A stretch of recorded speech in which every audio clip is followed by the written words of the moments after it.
and the governing principles, I am satisfied that the matter raised prima facie implicates the dignity and institutional integrity of this House. We have details plus the Speaker's other ruling that appears to have paged him against the NDC majority as he rejects their call for him to declare embattled Pandai MP persona non grata. The statutory 7-day stay therefore remains in force until 1st December 2025. During this period, the High Court's ruling cannot form the basis for the Speaker to instruct the clerk to notify the Electoral Commission that the Pandai seat is vacant. We'll have details of that here on Top Story, brought to you always by Telecell Connecting Energies, Holy Insecticide Spray and Coil Enjoyer, Holy Sleep, and also by Shield Pension Trust into the future with you.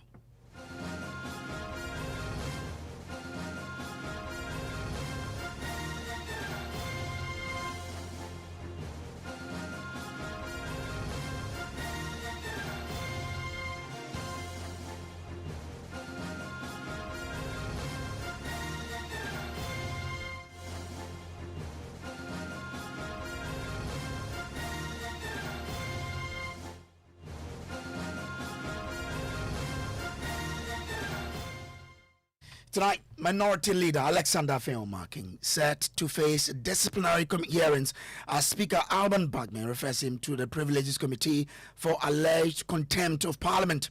The Minority Leader was cited for contempt by his colleague, the Majority Leader Mahama Yariga, last week for disregarding a resolution of the House that barred him from attending the ECOWAS Parliament some few months back.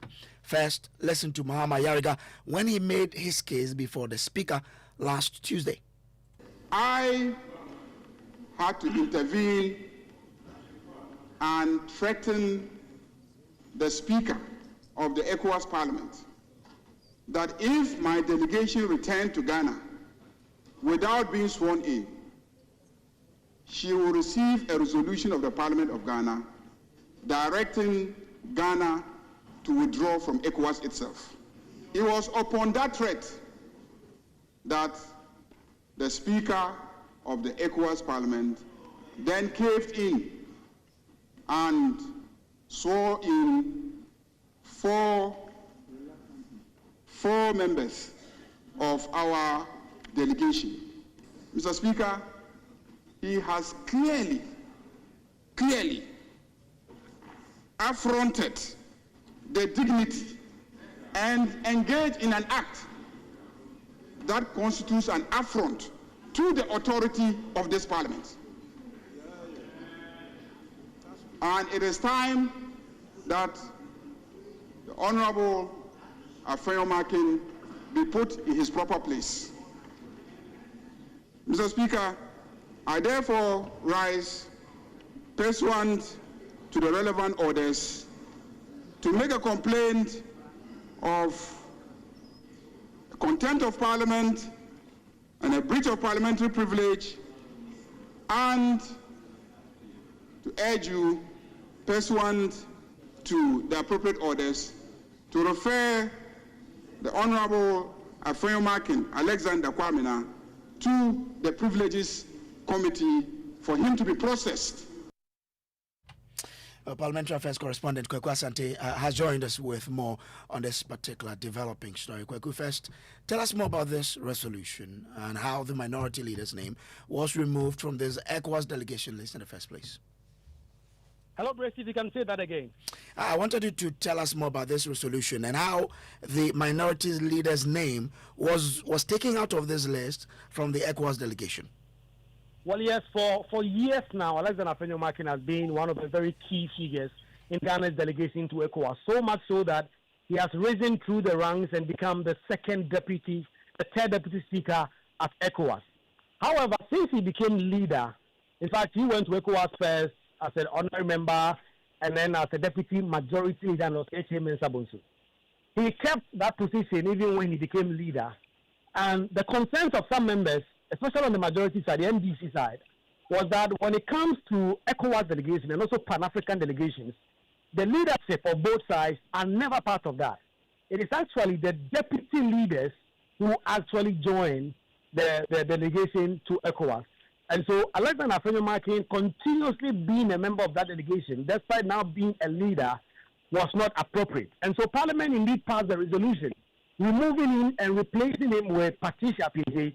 Of course, we know that subsequently Patricia PJ did indicate that she was not interested. Obviously, because of the politics at play, she did not want to be seen as taking over from a position that the leader was still interested in. But despite those concerns, Parliament insisted and passed that resolution, and that resolution has since not been taken back, as it were, and it's taking effect. And so when it was time for the Ghanaian delegation to go to ECOWAS to be sworn in, and according to the majority there, when they went there, they went to meet Alexander Afenyo-Markin over there, and that created some challenge for the Ghanaian delegation being sworn in, until Ghana actually threatened to withdraw from ECOWAS delegation or from ECOWAS Parliament if the members that Parliament had so approved were not sworn in. Ultimately, those members were sworn in, and the complaint then came.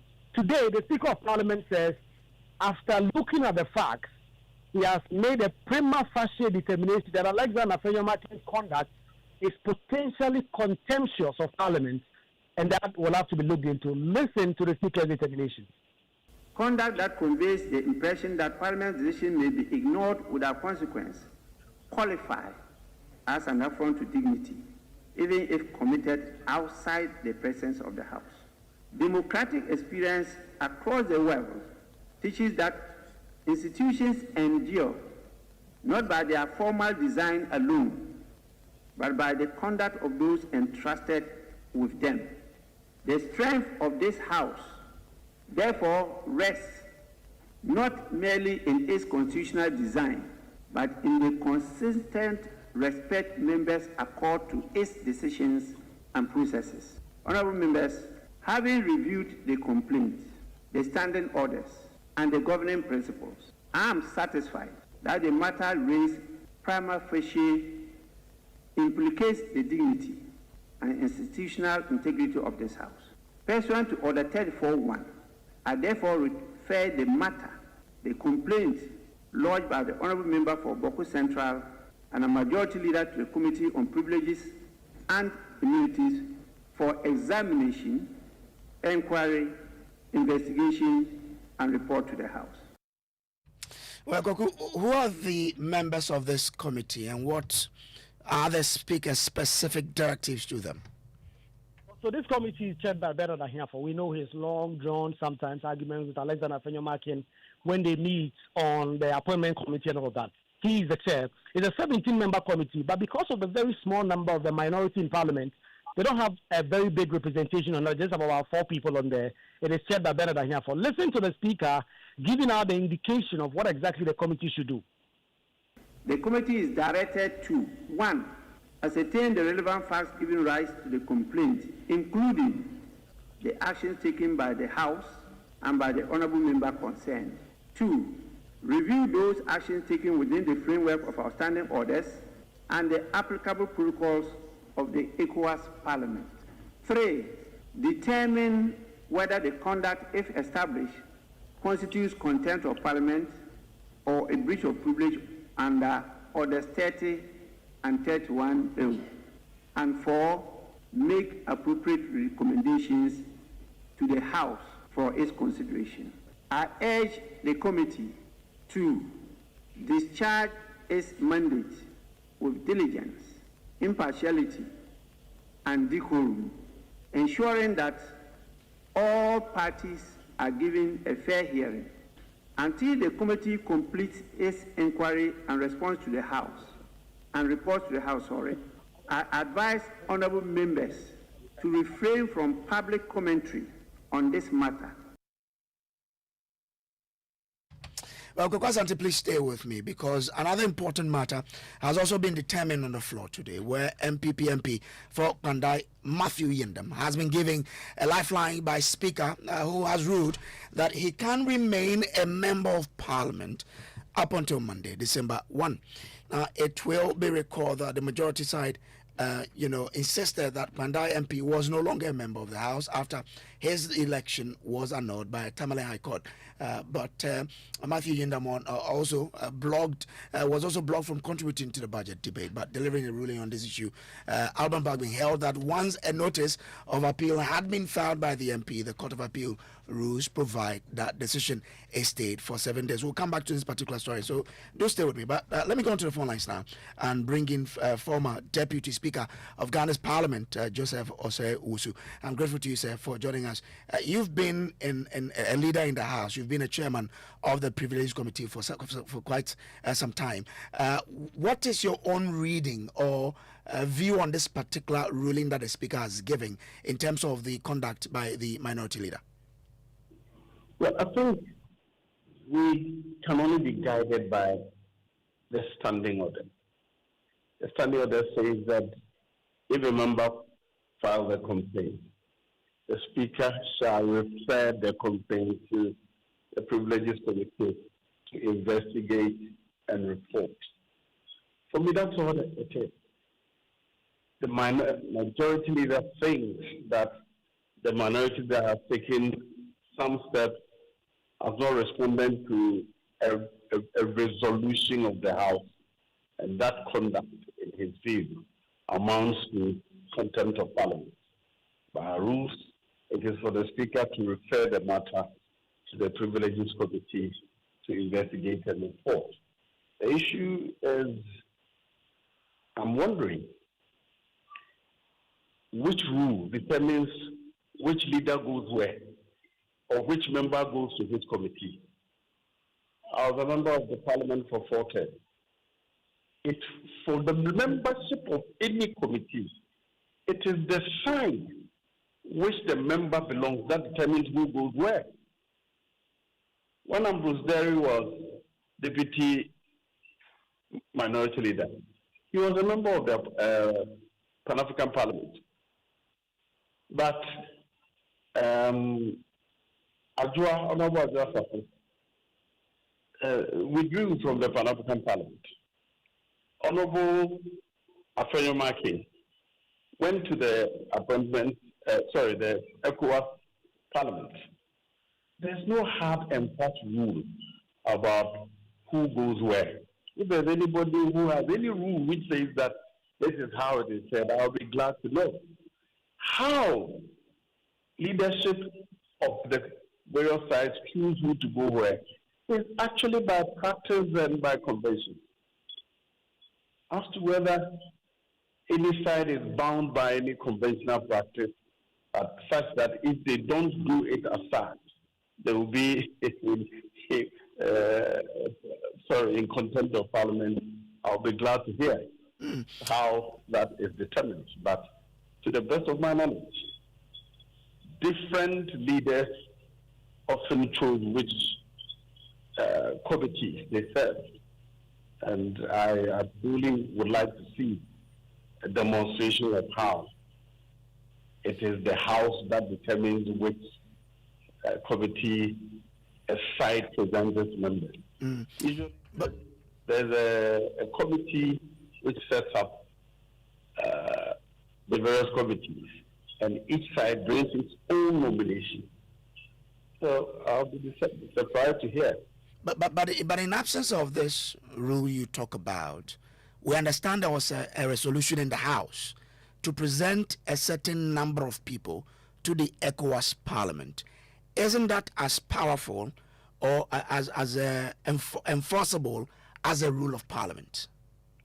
I'm not aware of any resolution that is equal to the rule of Parliament or standing on. Now, all I'm saying is that the facts leading to the alleged resolution must be investigated. Is it right to insist that you can't go here when that person's side has nominated him to go there? Upon what basis? So, in view of that, and from what you know, what do you expect the committee will be happening at the committee in the next few days? Well, I'm looking at the Speaker saying that he has determined the prima facie case. whether this deputy will have the courage to pay. I don't agree with your prima facie case. It's a matter I would like to see how. I think that comment is prejudicial. You only refer the matter to the committee. But when you say you have determined that there's a prima facie case, then you rather have practically directed how the committee should do the work, the basis upon which they do the work. I wonder how a deputy of the speaker will come to a different conclusion. I think that's a rather prejudicial comment. So the speaker shouldn't have made that comment. I've never heard any speaker make any that comment in the last 15 years that I was in Parliament. We only refer the matter to the committee. You know, because whether or not as a prejudicial, it's a matter for the committee to, a conclusion for the committee to come to. It is when the committee is satisfied that upon the evidence before it, the person must give a response. That is what we call prima facie.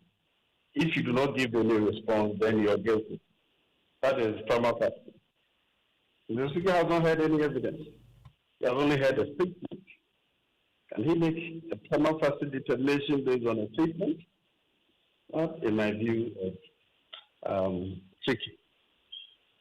So, I mean, from the foundation you've laid, what could be the possible outcome? Because you've already said that once the speaker has mentioned prima facie, his deputy may find it difficult to disagree with him.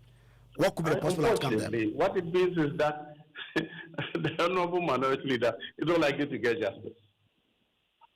He's not likely to get justice. One, I don't think there's any factual basis for referring the matter to the Privileges Committee. I don't think there's ever any rule which says that a leader or a member of parliament should join this or that. It is the leadership of the side to which the member belongs that determines who goes where. And so I'm surprised to hear that we have decided that you won't go there. Why? What could be the possible implication if, in fact, it goes against the minority leader? I don't know what punishment can you be given. Standing orders are clear. If they ask you to apologize, they may ask you to. The worst is that if they ask you to apologize and you don't, then you may be suspended for a period. Those are all set up in the standing orders. I'm grateful to you, sir, for having time for us here on Top Story. Joseph Osei-Wusu is former Deputy Speaker of Parliament.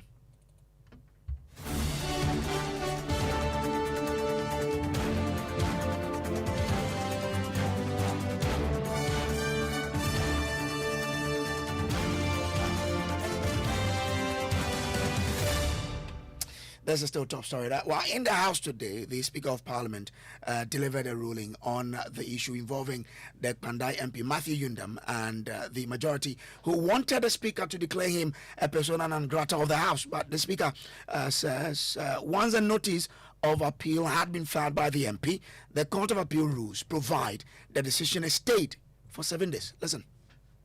The effect of the order, to my understanding, is that the Electoral Commission is to conduct a rerun election within 30 days, implying that the original declaration of Honorable Matthew Yundam as the winner of the parliamentary election is invalid, and the member is no longer a member of Parliament. I, however, bring to the attention of the House the provisions of the Court of Appeal Rules 1997 CI 19 as amended in the Court of Appeal Rules 2020 CI 132 Rule 27(3), and it provides as follows. I quote, "There shall be a stay of execution of the judgment or decision appealed against for a period of 7 days immediately following the giving of notice of the judgment or decision, unquote. In this instance, the ruling of the Tamil High Court was delivered on the 24th of November 2025. The statutory 7-day stay therefore remains in force until 1st December 2025. Well, the Speaker consequently held that Matthew Yundam can continue to hold himself out as MP. Is that it?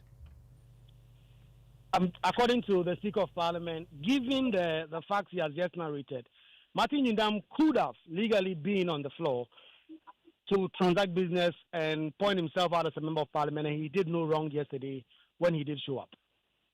This rule appears to prevent the subject matter of the appeal from being altered or prejudiced while the appeal processes are pending. Therefore, before the initial 7-day statutory stay, the filing of a stay application may yet introduce an additional layer that may prevent changes to the member status within the meaning of Article 97 and 99 of the Constitution. The House's attention is also brought to Article 105 of the 1992 Constitution, which provides that a person who sits or votes in Parliament, and I quote, knowing or having reasonable grounds for knowing, unquote, that he is not entitled to do so commits an offense. It is crucial to emphasize that Article 105 is penal in nature should the member know that he ought not to be in the chamber and he participates in the activities in the chamber. Honorable members, it's therefore too much premature to say that the Honorable Matthew Yundam is disqualified from entering and participating in the proceedings of the House, because this period still falls within the 7 days mandatory stay of execution of the order. Honorable members, this is not a declaratory order, it is an executive order. Well, let's bring in Rashid Tanko Computer, who is Deputy Director of Elections and IT for the NDC. Tanko, yesterday we spoke on this matter. Now the Speaker has made it clear the MP is still MP until his appeal expires. Your reaction? Very well. Let me greet. We are satisfied with the ruling of Right Honorable Speaker. We are very much satisfied as a political party. We've been patient since January up to November. 4 days is not a big problem to us. December 1st, from now up to December 1st, just 4 days. So within 4 days, the ban will vacate the house. And then we'll start our business. And so that one, we are not worried at all. We are not worried. We are satisfied with the ruling. If you say you start your business, what is that? And some people have been wondering, with your super majority, why are you still interested in more seats? Parliamentary democracy is about representation. It's not about numbers. Okay. It's about representation. The people should be represented by the person that they wish to represent them. And they express such wishes through voting. When they voted for a particular candidate, but crooked electoral officers manipulated the process and decided to bring him down to the House. But the law court, they will look at the veracity of your petition as presented. And we presented a very genuine petition with evidence before them, with reliefs. We were seeking 4 reliefs. And it has been upheld. 4 reliefs, which are? We will mention it. The first one was the 41 that they have issues with, which we showed as evidence we're also seeking declaration that because they violated Regulation 43 of CI 127, that one should, because of the violation of that, I should nullify all the rest. And we're also seeking that a declaration that he was not validly elected, and therefore it should be nullified. All these rulings are there. If you look at our pleadings and our affidavit, we presented all this today to the High Court. All right. I'm grateful to you. Let me bring in Haruna Mohammed here, Deputy General Secretary of the NPP. Haruna, I mean, how will your party make sure that he still represents his people after this December 1 deadline that he's been given?